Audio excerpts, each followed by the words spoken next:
ஒரு பாட்டிலுக்கு 10 ரூபா வாங்கிட்டு இருந்தாங்க. ஒரு நாளைக்கு 1.5 கோடி பாட்டில் விற்குது.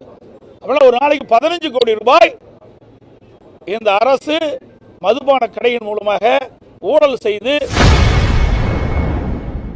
திமுக அரசு டாஸ்மாக் மூலம் 5400 கோடி ரூபாய் ஊழல் செய்திருப்பதாக அதிமுக பொதுச் செயலாளர் எடப்பாடி பழனிசாமி செய்தியாளர் சந்திப்பில் ஆவேசமாக தெரிவித்துள்ளார். இந்த அரசு பொறுப்பேற்றதிலிருந்தே இந்த டாஸ்மாக் நிறுவனத்தில் பல்வேறு முறைகேடுகள் நடைபெற்று வருவதாக ஊடகத்திலும் பத்திரிகையிலும் அன்றாட செய்தி வந்து கொண்டேதான் இருந்தது.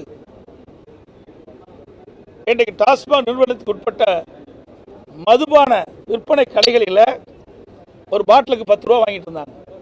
ஒரு நாளைக்கு 1.5 கோடி பாட்டில் விற்குது.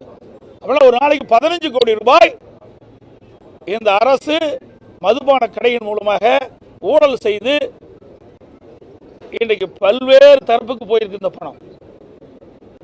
ஒரு நாளைக்கு 1.5 கோடி ரூபாய்னா 1.5 கோடி பாட்டிலுக்கு 10 ரூபாய்னா 15 கோடி ரூபாய் ஆச்சு. 30 நாளைக்கு 450 கோடி ஆகுது.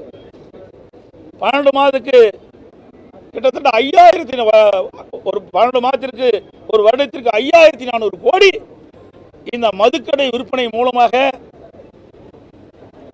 இந்த ஒரு பாட்டிலுக்கு 10 ரூபா வசூல் செய்வது மூலமாக இந்த ஆட்சியில் 5400 கோடி ஊழல் புரிந்திருப்பதாக தெரிய வருகிறது. ஊடகத்திலையும் பத்திரிகையிலும் இதெல்லாம் வெளிச்சம் போட்டு காட்டினீங்க. நேற்றைய தினம் கூட டாஸ்மாக் ஊழியர்கள் ஒரு போராட்டம் நடத்திருக்கும் போது அதில் தெரிவிக்கிறாங்க, நாங்கள் வாங்கினது உண்மைதான், இதை நாங்கள் மட்டும் வச்சுக்கல,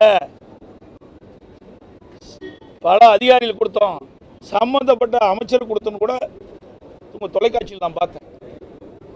ஆக இதையெல்லாம் சட்டமன்றத்திலே பேசுவதற்கு வாய்ப்பு மறுக்கப்பட்டது என்பதை இந்த நேரத்தில் தெரிவிக்க விரும்புகின்றேன். செய்திகளை உள்ளது உள்ளபடி தெரிந்து கொள்ள ரெஃப்ளெக்ட் நியூஸை சப்ஸ்கிரைப் பண்ணுங்க.